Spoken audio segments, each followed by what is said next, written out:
People always ask how I balance my family life with 400 shows a year. I'm just doing what I love with the people I love. It's my magic life.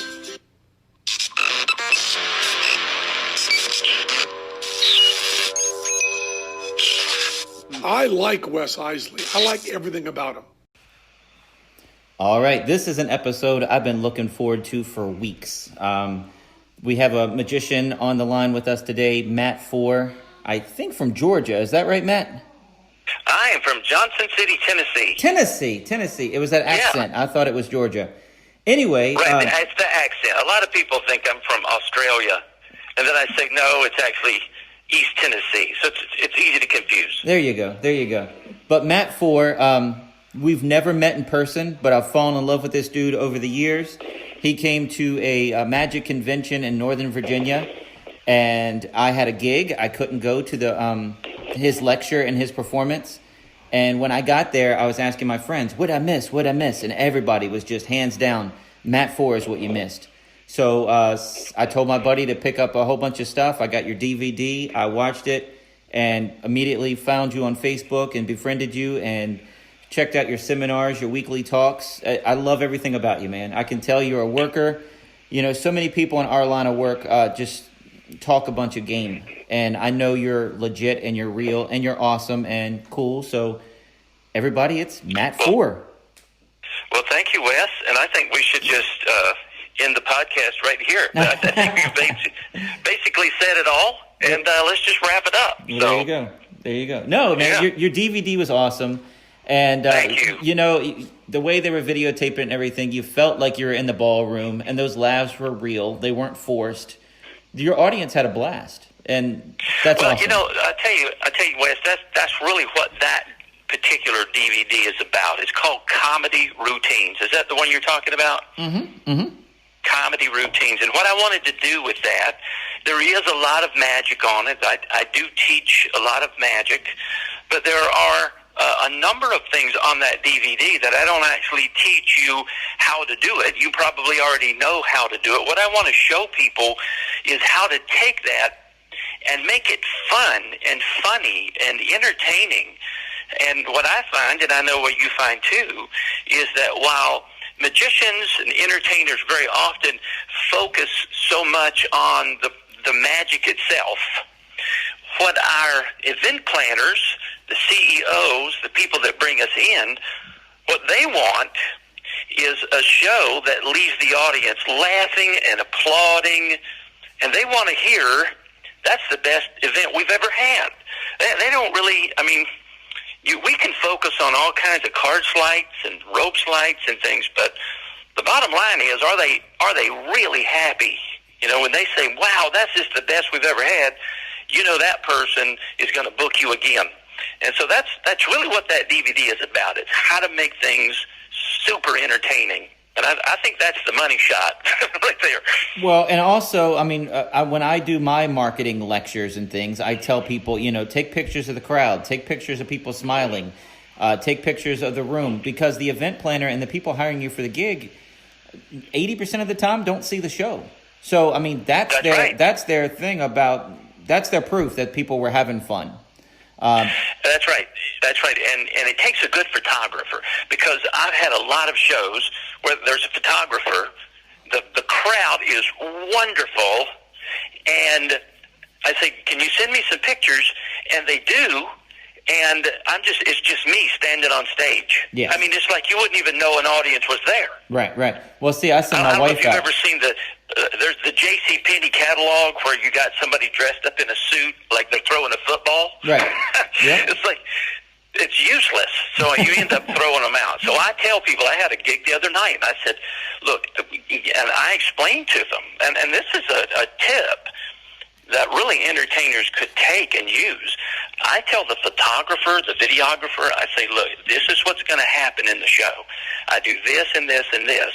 And when you see this happen, that is usually a place where I get a big laugh. And I'll say, if you can be ready when you see that happen, and you have to instruct them, because they're not entertainers. They don't know what to look for. And if you can zoom in, if you could get a crowd of people just rolling, laughing, man, that is gold. So you have to kind of teach them. Well, and then they get so distracted in the show themselves because they've never seen your show and they don't want to miss a moment. So I've had that too. That's right. So, exactly right. so I'm blessed that I have the camera down by their side. I'm blessed that I have Natalie with me. I just send Natalie out to the crowd and she takes pictures and she knows what looks good. So yeah, she knows what to do. Exactly. Yeah. So anyway, so you've been in business for how long now? How long have you been doing this? Well, I have actually been full-time performing and speaking, mostly doing comedy magic, but I also speak. And I've been doing this full-time for 28 years. Wow. But I did it before that, too. And I used to tell people, when I got to 20 years, I used to say, I've been doing this for 20 years, and it sounds good. And then when you say 25 years, that's okay. But once you get beyond that, you sound like an old guy. Yep. So it's really not good. Say, how long have you been doing this? I've been doing this for 57 years. Yeah. People don't want to hear that. I remember being at 15 years and saying, man, I can't wait till I get to 20 because that'll sound really good. And now I just tell people I've been doing it since 1996, and I'm looking at people in the audience. They're like, man, I wasn't even born yet. Yeah, exactly. So it's really, it starts to be counterproductive. Right. So I just kind of stopped at 25, and I just say more than 25 years. Yeah, there you go. So there you go. Yeah. So exactly. How much do you spend on the road? Are you on the road constantly like we are? Do you travel out of country? Are you mainly in the U.S.? I'm mostly in the lower 48. Okay. I have worked for Carnival Cruise Lines, did quite a number of stints on the ships, and have worked out at the Magic Castle 2 or 3 times and done week-long stints out there. But a lot of my stuff is corporate after-dinner banquets and conferences, as well as church events and Christian conferences. So that's the main 2 things. Now, of course, with the virus, I had lots and lots of things lined up that have been put on the back burner just because people can't do that necessarily, during that time. But all that's over soon, so all that stuff will come back, and that's all good. But those are the 2 main things that I do. So, what about Carnival Cruise Lines? What route did you have? Did you have the same route every time, or did you go different places? No, typically, I would sail out of Miami, and there was a week-long cruise that was actually 3 days and 4 days. So you'd have your Monday through Friday crowd, and then on Friday afternoon they would get off, and a new crew of passengers or group of passengers would get on Friday, and they'd get off on Monday. Then you'd have another group. So we would do Freeport, Nassau, Miami, and it was like a circle. Then there was another one that went straight down that would go to down toward the St. Thomas area and on to some of the islands out that way, and then down to Caracas, Venezuela, Aruba, and then Caracas. And then the other ones would go out the other way to Jamaica, Cayman Islands, and Cozumel, Mexico. So those were the ones that I did. I worked the Tropical, which was a kind of an older ship, and then I also worked the Fantasy. And the Holiday. There were different ones that I was on, but the Fantasy was one of at the time. It was a brand new, big, beautiful ship with 2,600 passengers and 900 crew members. That was a monster. Wow. Did you love the cruise ships? People either love it or hate it. How did you feel? I did both because it was exciting at first. Yeah. It was so exciting to be out there. I was what's called a fly-on act. Okay. So I could be sitting in my living room on Thursday, get a call from the director, the entertainment director, who would say, "Hey, are you open this weekend? We need you." Yeah. And you get overnighted an airline ticket. That night, you're out in the middle of the ocean entertaining in a theater with 1,200 people and doing your own show at midnight, and Monday morning you're back in your living room again. It was weird. It was like, did I dream that or what? Yeah, it's crazy. So but it was a lot of fun. I mean, I had some of the best audiences. I mean, they're on the ship to have fun. They're already relaxed. Yeah. They're just so happy to be out there, and you just come out and, man, what a great place to entertain, because they love entertainment. They want to entertain. But they're had primed, a friend man. on there. They're primed. There's no egos. There's no anything. They let their hair down. When you're at a corporate event, you still don't want to go too crazy and laugh too loud or snort or something, because the boss might hear you. But on that thing, man, people just let loose. Yeah. They let loose. They were like, on the Monday Friday thing, they were a little more timid on Monday night, because they were, if you think about it, they weren't 1,200 people that knew each other. They were like 600 couples. So they were still a wonderful crowd. But by the time you did your show on Friday night, it was like they all knew each other. It was like a big family. Wow. And the Friday night show would just go gangbusters. I mean, it would just be wonderful, because they were already having fun when they came in there. So we had that. And then once in a while, now I worked a show with a comedian, and I don't know what happened, Wes, but they just didn't like him. And he was doing his jokes up there. He was doing stand-up comedy, and they just didn't like him. Yeah, that's. And he did the best he could, but he could tell it wasn't going well at all. And I'll never forget his final comment at the end of the show. He held his hand up in the air, and he said, "Thank you very much. You've been a car payment." And I thought that was the funniest line. And then he just walked off stage. That's hilarious. That was maybe his best line all night. It was pretty amazing. Yeah, it was pretty amazing. Yeah, to watch somebody flail around on stage and have the audience turn on them, and to watch that gives you the flop sweats, gives you it hurts you to watch, That's the worst. It really does. It really does. And it kind of lets you know just how vulnerable we are to get up there and face a crowd, and not only that, but win them over and entertain them for 30 minutes, 40 minutes, an hour. And I tell you, when people are pricing us and they say, how much, do you charge to do this? And I think some entertainers don't realize that what we can do is very much needed. We have a skill that very few people actually have. Most people would just die before they would get up on stage. Right. And here we are coming in to a whole room full of strangers that we don't know, and in 30 seconds or a minute, we're supposed to win them over, have them love us, give them the best time of their life, and it is worth the price that we pay. And I think entertainers need to recognize that. Well, Jerry Seinfeld has a thing. I don't know if you remember that line or not. I'm going to murder it, but I'm going to get the gist of it. But it's 1 out of 10 people have a fear of public speaking. And also on that list is a fear of death. But public speaking ranks higher. So people would rather be dead than be on stage. And he makes it funny. But, I mean, that's true. I mean, I think I know. I'm murdering that If I remember joke, it right. Yeah, if I remember it right, he said something like, in that case, most people would rather be in the casket than deliver the eulogy. There you go. I told you I was going to murder it. But, I mean, that's true. And people... It's true. And even the entertainment directors, I mean, they can give you pointers and tips, and the marketing people and the people running the events and things, but let them go up and make one announcement. They can't, a lot of them just can't talk in front of people at all.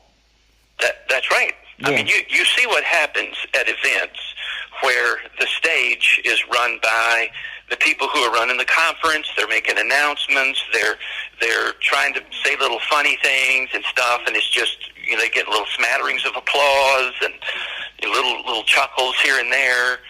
And then you bring somebody up that really knows what they're doing, and they just slay the audience for an hour, turn it back over to the other people, and it goes right back to the way it was. So that's what we do, and it is a very specialized skill. And so I think entertainers need to know, they need to be brave and bold when they say, this is my price, because you're doing something that everybody can't do. So what about you're absolutely correct. I'm just on to the next question. Sorry, bad host here. What about your gig at the Magic Castle? You told me about celebrity run-ins and things, man. I've never worked the castle, although I've been told after Fool Us, I'm a shoe-in. I just have to talk to Jack Goldfinger and he'll get me in or whatever. But Corona time, so I'm waiting till after all this is over. I'd love to do the castle, man. How was it? Oh, I tell you, it's like walking into living, breathing history. Yeah. It gives you such a... If you didn't already love the art of magic and the history of magic, I mean, to walk in and to be in these places where Di Vernon lived, where Charlie Miller was, and I mean, where so many of the great magicians have been, and is the hub of magic around the world, and to perform in the parlor where all these people have been. I'm telling you what, it is just absolutely amazing. And yeah, I got a lot of stories to tell you, but you know who Billy McComb is, right? Sure, yeah. Natalie, he made Billy the mechanical McComb. deck. Okay. Yeah, he was one of the greats. He was absolutely one of the greats. And when you work the castle, I don't know if it's that way now, but the way it was then, and it probably is. If you do 7 nights, so it's a 9-day trip, out and back. And I had seen him, and he had heard that I was there, and things were going really well. And he kept telling me during the week that he said, "I'm going to come see your show. I'm going to come see your show."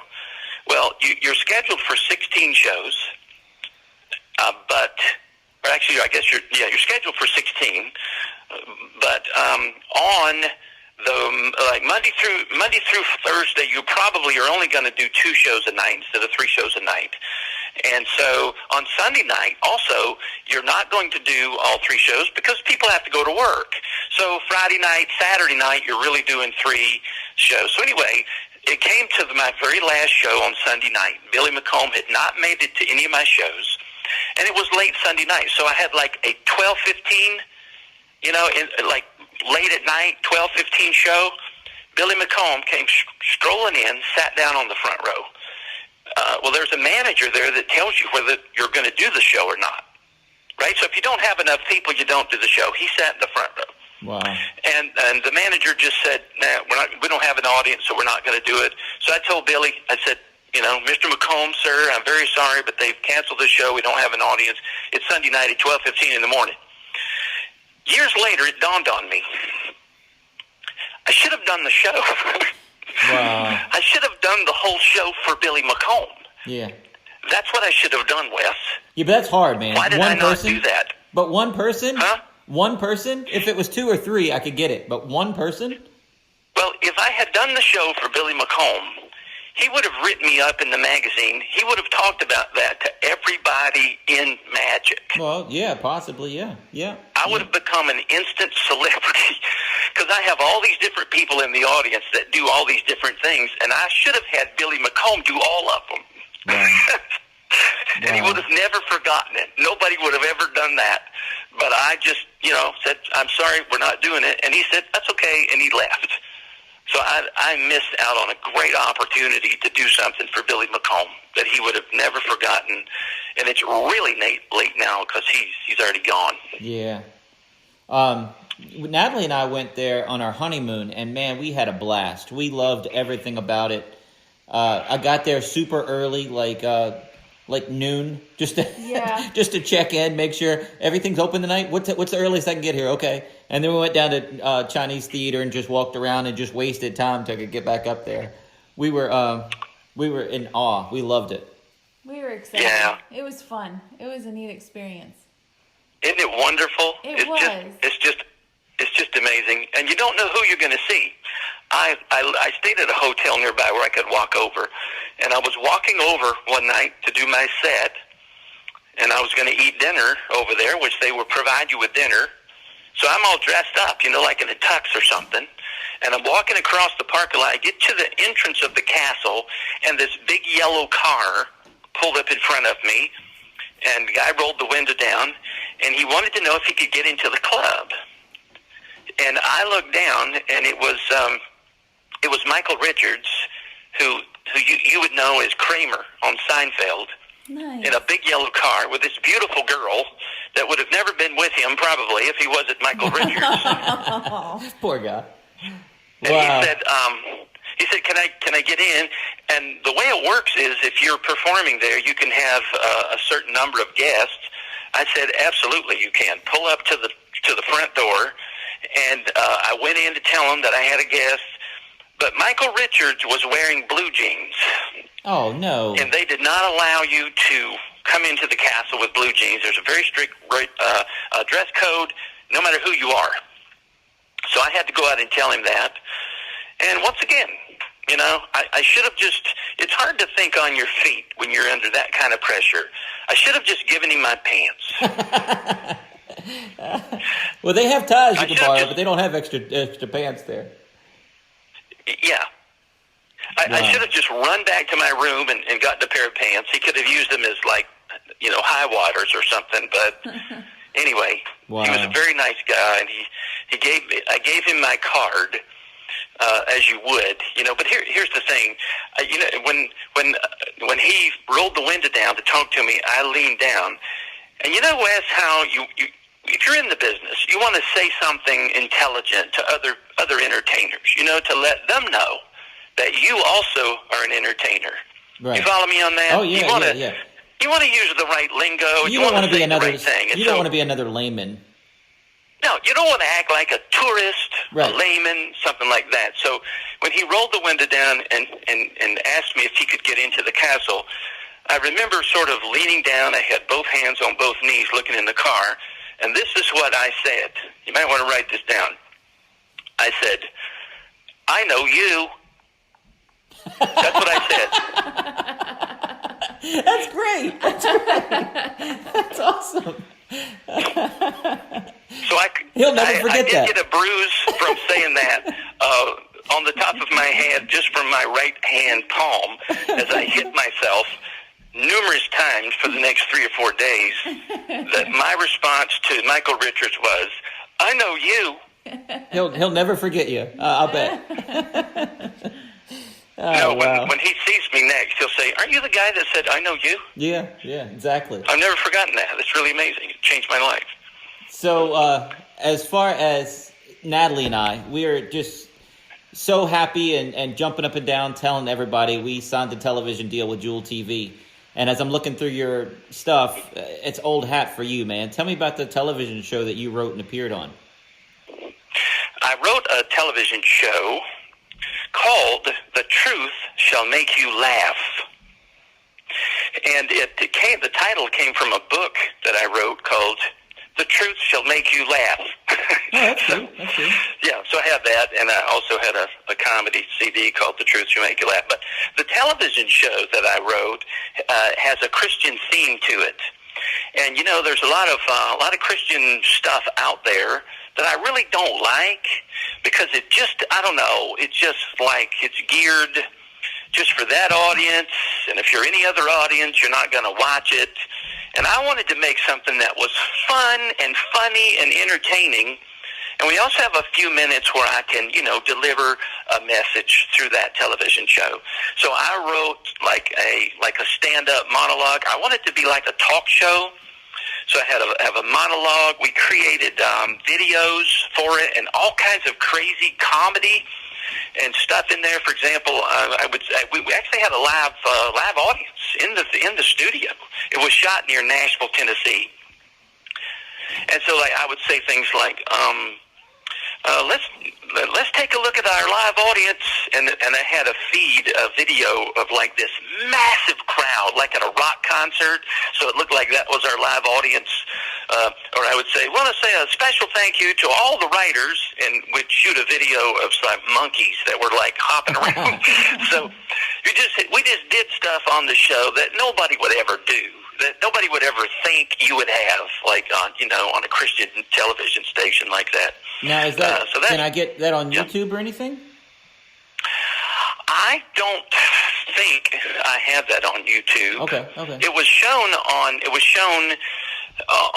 that network, which was WHTV, WTN, and then also all the affiliate programs that were all through Middle Tennessee. But then it also got aired on DirecTV, so that was a national broadcast that it got. And really only did 2 episodes. Would love to do lots more episodes, but when you go into a production like that, it is all out of your pocket. And then once you have it produced, then you got to buy airtime. So it would take a long time and a lot of money to create an audience that would eventually pay for itself by selling products or selling ads or whatever. And I just didn't have the backing for that. So I'm learning I really so didn't much get it out about the rhythm. Yeah, I'm learning so much about television just with the deal that we have, and I can tell you more about it off the air. But it's shocking to find out that all these people have to pay for their show, and everything comes out of pocket until they start making something back. So yeah, it's crazy. That's right. It's crazy. That's right. Exactly right. Like, I hired a producer, and I didn't have to hire a producer, but I did. I hired a producer, and that cost a lot of money.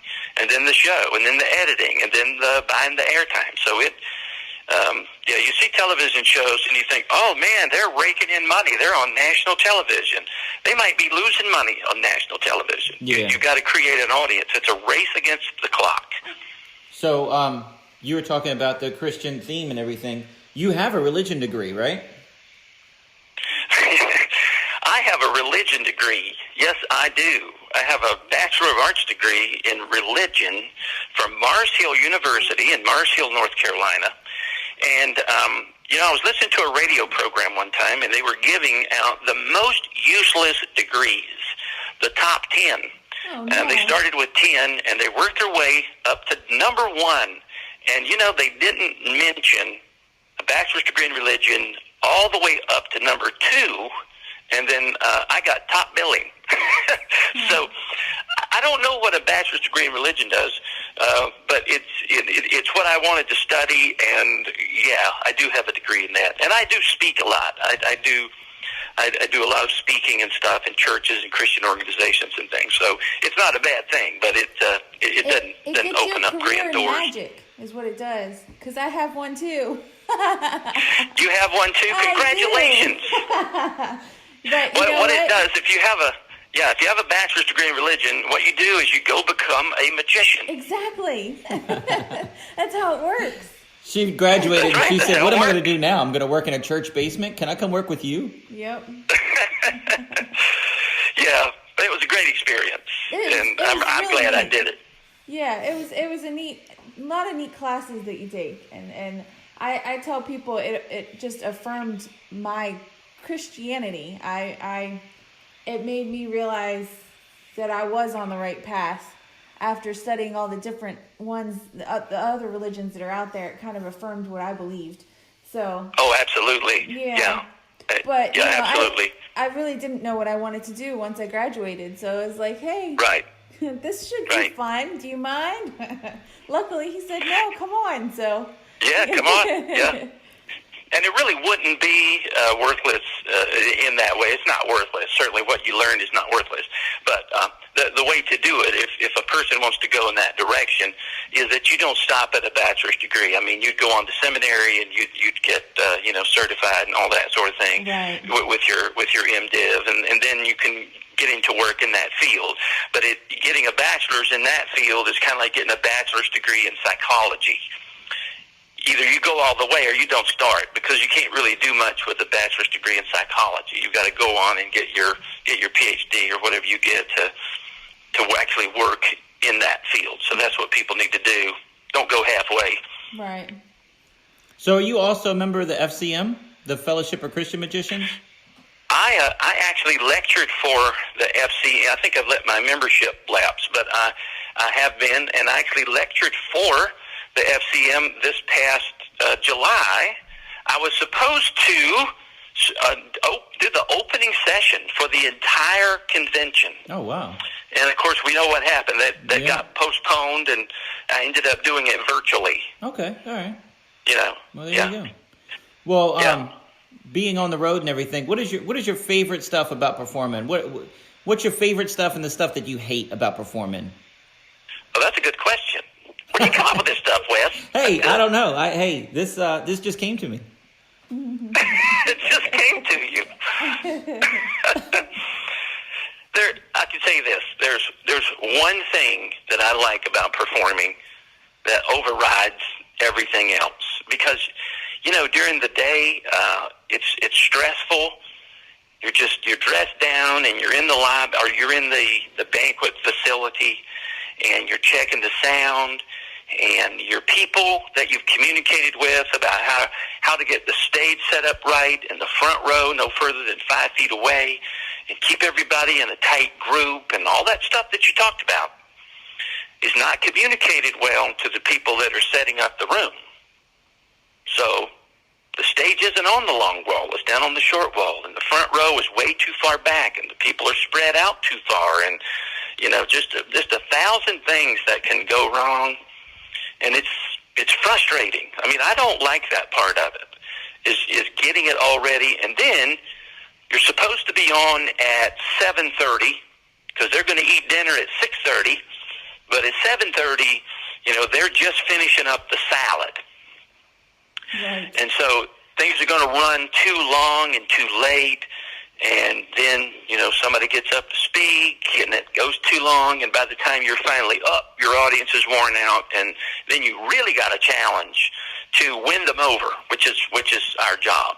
So all that stuff, really, I think it takes years off your life to just go through that every time and wait, and I don't like that. But when you get up on the stage and you do your opening stuff, your opening lines, and you win the crowd over, and it goes awesome, and they're laughing and they're applauding, and all this adrenaline is going on. It's kind of like all of that doesn't even matter. All the pain and the suffering and all the stuff of waiting and dealing with people who are late and who just don't do what they say they're going to do. To have a show go so well like that, it just negates all the negatives to it. And you just think, I would do that again every day. I guess, I don't know, I guess it's kind of like childbirth, all the pain you go through, and then when the baby's born, you're like, yeah, it was worth it. I guess that's the way it is. All right, sorry, I don't know what happened there. But anyway, you were saying it's you're on stage, it's awful, sitting behind the curtain for forever, but then you're out there, and it just feels so great. That's exactly right.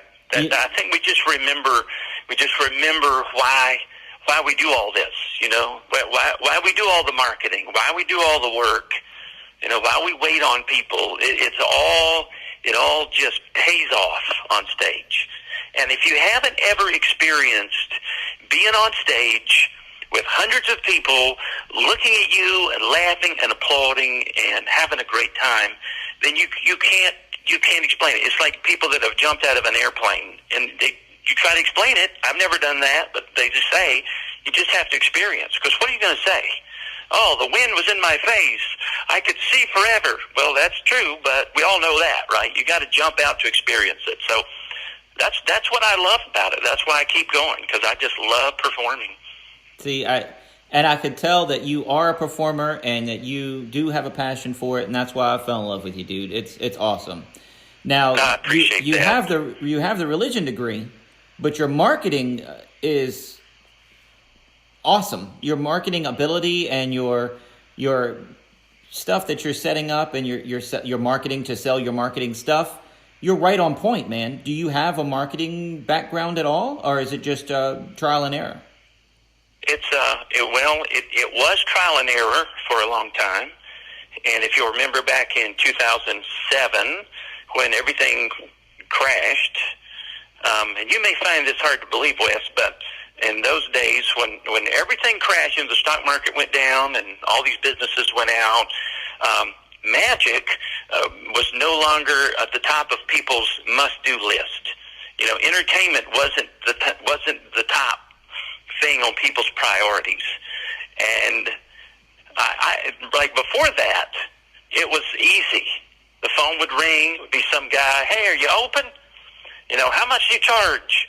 And so we'd have the conversation, and he would just say, put me down. And it was easy. But when all that happened, 2007, 2008, 2009, it got harder and harder to do. And the things that I was doing wasn't working anymore. I didn't know what to do, and I could talk for an hour about it, or 10. But I hired a marketing coach, and since then I've hired numbers of marketing coaches for different aspects of marketing. But I hired a marketing coach, and I dived in to a new way of learning, of communicating, and of marketing the business. And I spent a ton of money. Like, I could have bought a brand new pontoon boat for what I spent on marketing. And so I was in these one-on-one sessions. I was going to West Palm Beach, Florida, to mastermind groups. I was in 2, sometimes 3 classes per week. I actually had to do daily accountability and report to my coach every single day. It was intense marketing. Wow. But, you know, what I learned from that, and we would have a one-on-one call that might go 40 minutes, and out of that 40 minutes, I might get 1 or 2 gold nuggets of things that I should do, what I should stop doing, what I should start doing, you know, what my priorities should be. And so I spent a lot of time and a lot of money getting that, but it turned everything around. In fact, what I do today has really comes from the foundation of what I learned through those, I guess, 2.5 years of that intense marketing coaching. So I was lecturing magic at Cadabra about a year, I guess, after I had been coaching. And I just told the guys, there was probably 150, 200 people in that room, and I just told these guys, I said, look, this is what I've done. I have learned a lot of new things about marketing, and I'm willing to share them with you. Those of you that would like it, you can sign up back here. And I offered a course. It was inexpensive. But I said, for those of you that would like to do that, you can sign up back here, and I'll take you. And that is what began what is now the Entertainers Marketing Academy, which is a program. It's a digital program that involves 12 audios and a color manual that takes you step by step by step what to do from the ground up in your marketing to book yourself out as an entertainer. And primarily the language is written to you as an entertainer, specifically magicians, but it doesn't matter really, variety arts of any kind. And so I started teaching them, first of all, at teleconferences, and then I would just email people the pages. And then later it evolved to a 3-ring binder. And then about, several years ago, I rewrote the entire thing, re-audioed the whole thing, and that's where we have the most updated version now of the Entertainers Marketing Academy. People will actually go check it out at entertainersmarketingacademy.com. Got a website for it, and I tell you, it's what people learn there is what I do today. It's how I do business. It's what I've learned there. And, I would get a 40-minute coaching session, and I would get 2 gold nuggets. But when I created Entertainers Marketing Academy, it's just 1 gold nugget after the next, without all the chit chat and stuff that we had to do in order to get to the gold nugget. So it is highly concentrated, valuable information. But that's what Entertainers Marketing Academy is. And it's not just for beginners. It's for people that have been in the business to get even more nuggets out of it. That's the one you were doing the Facebook Live thing and just talking about it and giving some you were giving some nuggets of the nuggets on the Facebook Live thing. Is that correct? Yeah. So I love the story about right. Tom Mullica and going an extra mile. That means the world, because that's so true. Do you remember that story? Tell me again. If you'll start me, I'll remember it. No, the gas, pouring a beer. Oh, yeah. Yeah, absolutely. Because now what you're talking about is about performing. Is about performing and doing a great show. And going the extra mile. Going the extra mile. Because there's not a second in his show that's wasted. Every tiny little, everything he does has a reason. You're never standing there looking at the audience like, well, what do we do? And now for my next trick. There's none of that. It has a reason, has a purpose. And I think that's the way shows should be.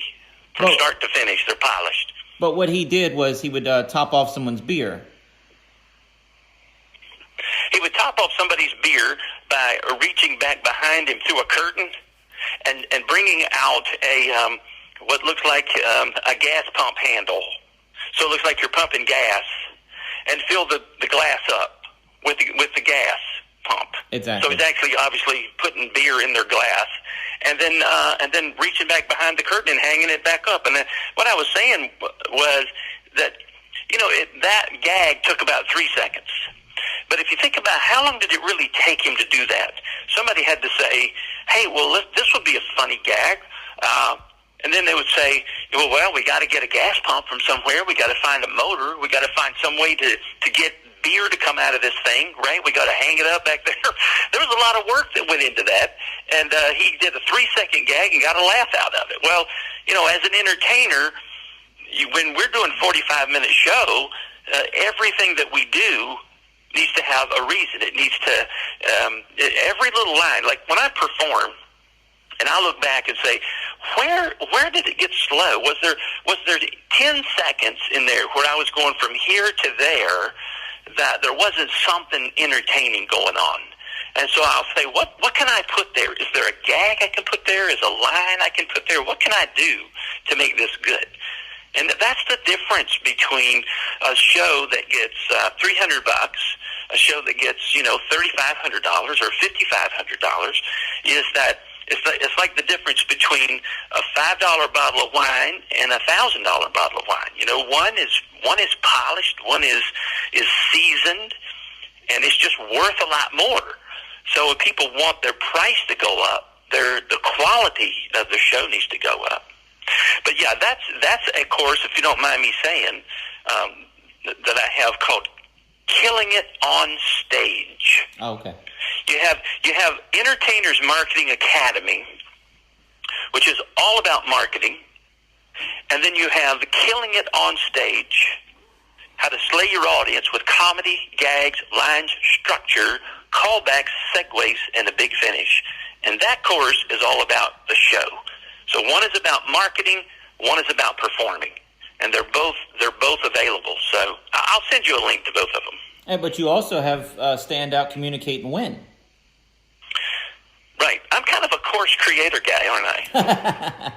Well, I mean, you got good stuff and a lot of information, and, there's young people coming up, and people think the internet is so great for magicians, but it's actually people getting lost in the minutia. And you got a 13-year-old kid saying, this is how you do the trick, and no, it's not. You're teaching it wrong. And you're actually educating these people with not only history of performance, but the real work that goes into it. Buy from a professional. Don't try to get these secrets for free from a 13-year-old kid from, wherever on YouTube. Yeah. Well, you really nailed something when you said that, because, people say, well, why should you pay for information when it's all free on the internet? Well, it may be all free on the internet, but if you look up a topic, you got a choice of 100,000 different things. So what a program, a teaching, a course, a lecture does is that it selects what is valuable and puts them all in order and gives you a way to learn step by step by step, so that you don't have to sort through all those kinds of things. Like if you can just take any topic, like if you wanted to learn about fine wine, we were talking about wine. I'm not a wine drinker, but if you wanted to learn about fine wine, you could spend thousands of hours on the internet searching for things. But if you bought a course on it, it would teach you start to finish, and you would learn it in how many modules there are. So it saves you lots and lots of time, to learn something start to finish with a course. I've learned so much that way, and I want to teach people that way. And then I also do just plain old one-on-one coaching for people. I do that as well. Now, Do they go to your website to sign up for the one-on-one coaching? Well, do you have a special what I would website do for that? on that is if somebody is an entertainer, they want coaching on either the marketing aspect or the making my show great aspect. They would just email me, matt@mattfore.com, and they can just mention that in the subject line if they want to.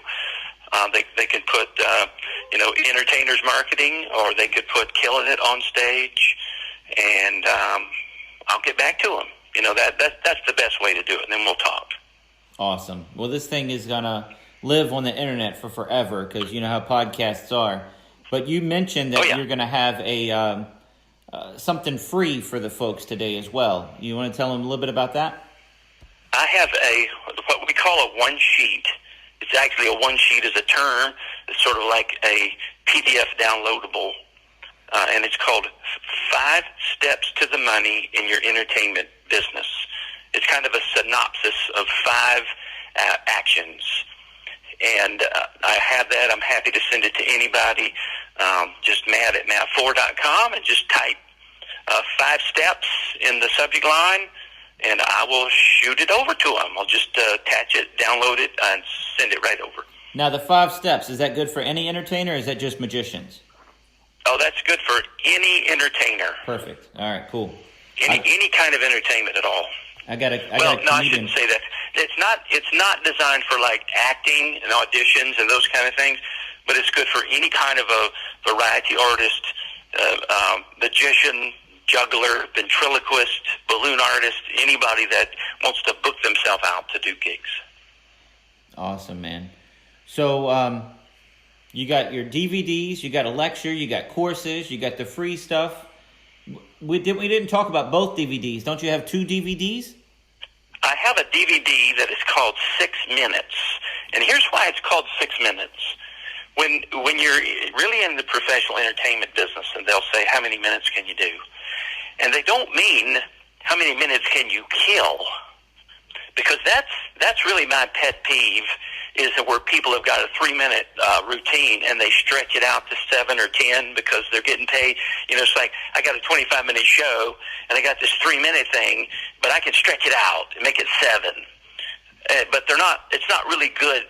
Those other 4 minutes aren't really good. They're just kind of killing time. And I hate that. I think it ought to be, if it's a 7-minute routine, you ought to squeeze it into like 5. But I have a routine that I've done for many years that uses a rope, a pair of scissors, and a ring. It's just ring and rope, stand-up comedy magic, and it runs solid stand-up comedy, one-liners, and rope and ring and rope magic that goes 6 minutes. So it's 6 minutes that I can do anywhere. I can do it on stage for 1,000 people. I can do it parlor for a few people. I can do it walk around. I can do it anywhere. And if I've got a rope and a pair of scissors and a ring, like when I say a ring, like a 4-inch round ring, I can do 6 minutes anywhere for anybody.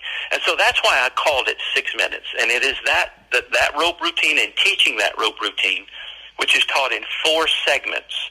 So you could just learn segment 1 if you wanted to, and you'd have something. But then you learn 2, and you can add them, put all 4 of them together, and it's going to be 6 minutes. Wow. Well, I don't have that DVD. That's what it's called, 6 minutes. We need to talk. I don't have that DVD because your other one is fantastic. And I bought Comedy routines. I bought a collection from a magician, and it had that other DVD of yours in it where you were doing the cut and restore tie and the comedy stuff. Yeah. And since I had a double of it, I gave it to a magician friend of mine, and man, he's just raving about it. I said, see, I told you, this guy is awesome. So, yeah, I need that other DVD. That tie thing is in the Comedy Routines DVD. And I tell you what, there is nothing funnier that you can do at a banquet than to get a guy to come up on stage, have him take his tie off, fold it up in a piece of paper, have him cut it in half, And I mean, when you say, okay, you hold this in, I hold this in, and you pull your end, and the tie actually is in two separate pieces, man, that is as funny as it gets at a banquet show. I mean, it's hilarious. And then I tape the tie back together. Now, I used to just restore the tie right then and there, hand him the tie, and send it back. When you watch the DVD, that's the way I do it. But since then, I've changed that. I tape the tie back together with duct tape, and I hang it on a chair, and it just stays on the front of the right on the side of the stage, right in front of everybody, until the show is over. And then I call the guy back up, and then I won't go through the whole thing, but we pull the tape off, his tie is back together, give it back to him, and that's actually how I finish the show now. When I do it's called re-gifted. It's called that because there's a place in the show where I cut it in half, and I tell people that I'm going to tape it back together, and then we fold it up and wrap it up in a piece of wrapping paper and put a bow on it and all that kind of stuff. But it's all visual. It's all right in front of everybody. So there's no special gimmicked boxes or anything like that. It's just, you've got a shoebox with the tie in it, the scissors, the paper. It's just in front of everybody, so they can't see it, and it's just one of my favorite things to do. That's great. On the DVD, everybody was roaring, laughing. The guy was having a blast with it. It was a great routine. Really good. Really good. It's really fun. But when we're telling people how great your kits are and how great your courses are, and hey, people, take this guy. I'm not just pumping him up because I can and because he's my friend. The dude's good. Your contributors to success.com and entrepreneur.com. I mean, that's kind of them giving you a pat on the back. They're publishing your stuff as well. Tell me a little bit about that. I'm a regular contributor to entrepreneur.com. And, in that I'm talking about marketing. That's what I'm talking about. I'm talking about, communicating with people and the problems that people have and how to overcome them. So that's what entrepreneur, is about what we do. It's people who've stepped out and taken that scary step to say, I'm going to generate my own money. So when you really are doing this for a living, you have to take it serious. I mean, you can't talk about marketing in the theory if you're really making a living as a magician. It's got to work. You got to know what to do, because likes and shares and all that stuff is not going to pay the bills. I mean, if you're performing for a living, you have to get checks so you can take them to the bank, so you can deposit them, and you can make your house payment, your car payment, and buy food, and take care of the kids, and all that stuff. So it's about real marketing and really making a living doing what we love to do. So that's what I do with Entrepreneur. And that's what my layman friends don't understand, How come I don't see you all over YouTube and all over, TikTok and all that stuff, doing all those magic videos? That doesn't pay you anything. I'd rather be in the office.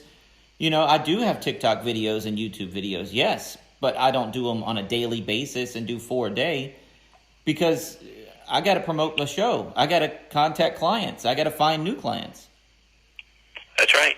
It's business is still done person to person.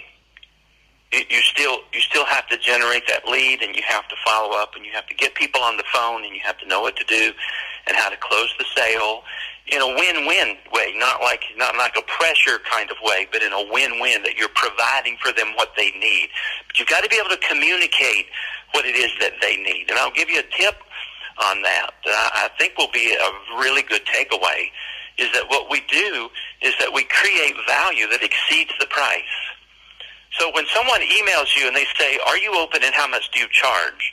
If you email them back and you say, "Yes, I'm open and this is how much I charge," you can almost guarantee that you're not going to get that show, because they do not know the value of your show.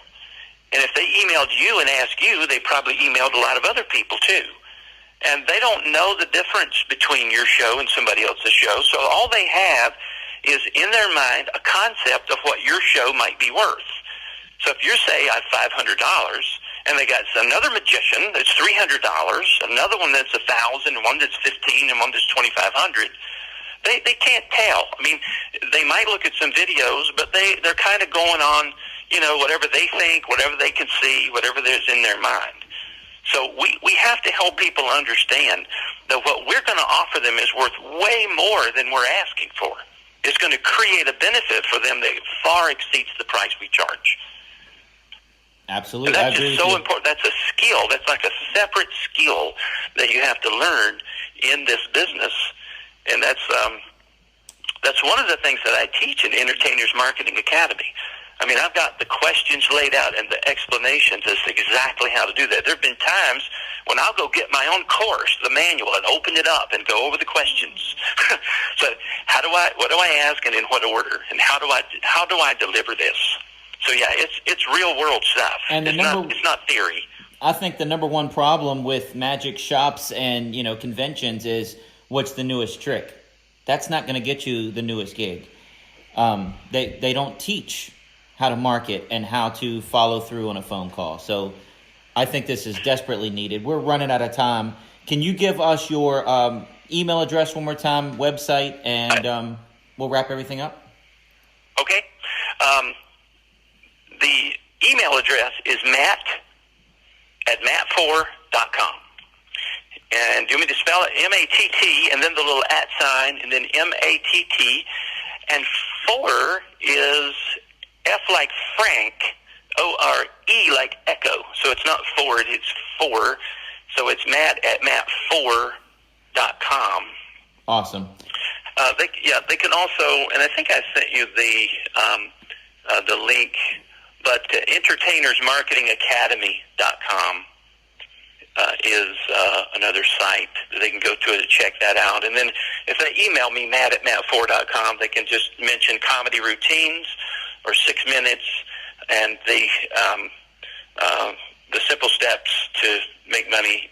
They can just put 5 simple steps, and I'll email them that.